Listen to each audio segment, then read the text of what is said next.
Behind me sits what's left of a 1987 Ford F250. Through this build series, I'm going to talk about what I think is going to be an ultimate truck.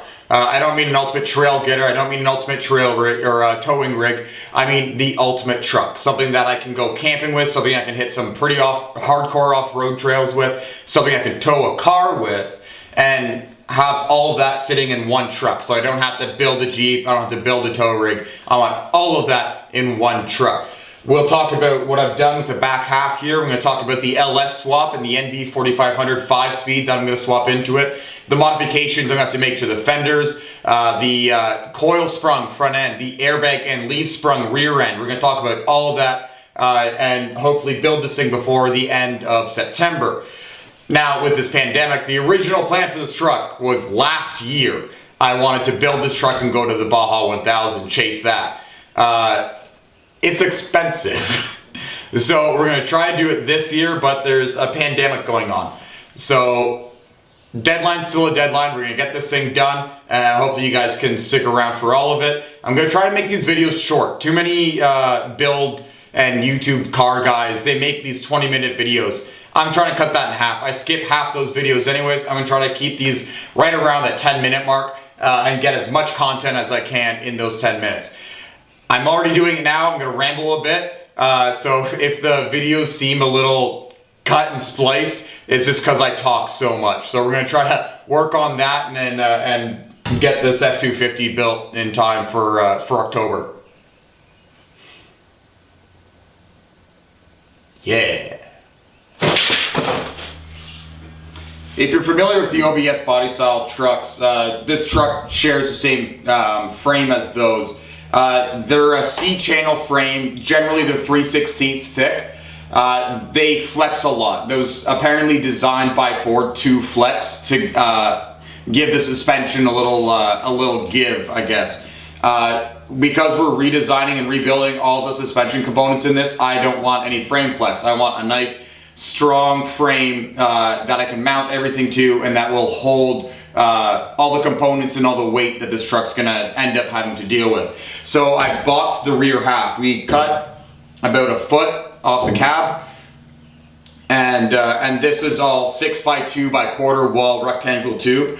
I also don't want a plate here. You'll see it on trucks with frame repairs, or if someone else has done this on different builds, they have a gusset plate sitting over this seam. I don't like how that looks. I think it looks a little not shoddy, but it does have it's not the cleanliness I want. So I'm having no plate over there. On the inside, I do have a plate, and hopefully you can see it.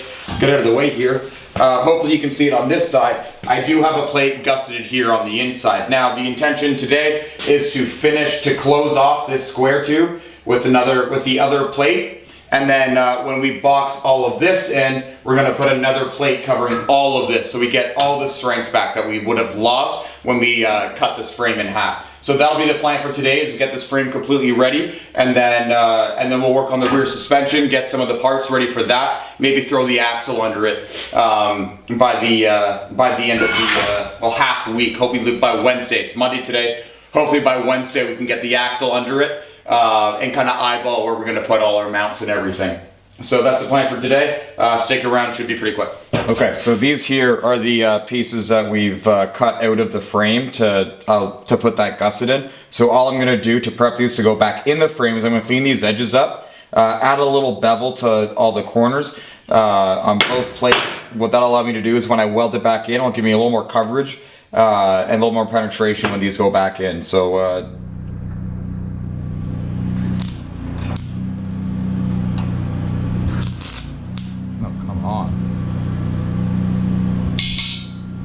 it's almost like a grounding issue that I'm having with this welder. That's a brand new ground.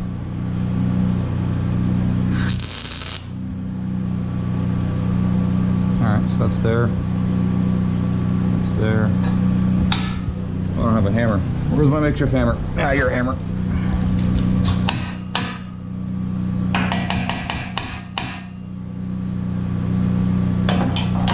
And a pry bar. Call it 2-in-1. No, it's too big for a pry bar. Oh, let's do that again.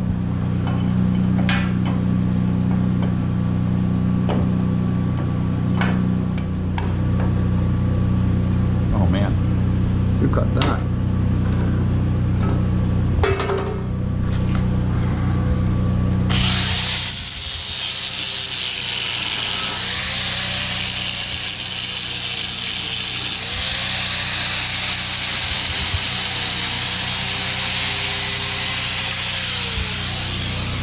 I don't know if you guys can see this. I'm standing on a 3-inch piece of tubing. Why? I don't fucking know.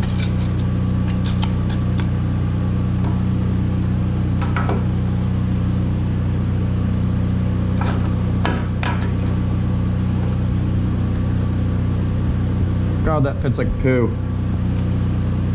Should this came out of the same hole?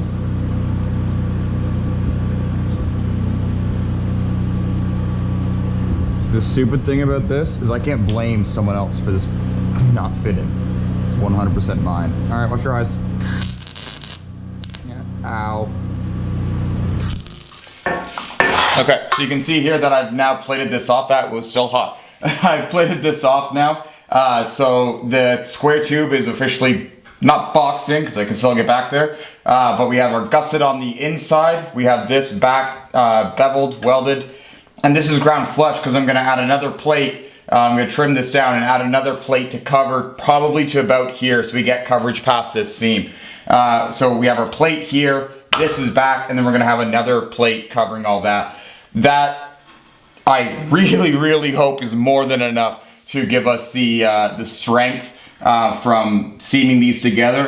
There's so much weld, there's so much plating here, I can't imagine that it's not going to be enough. My welds were clean, no porosity, still having issues with my MP 210 or 210 MP.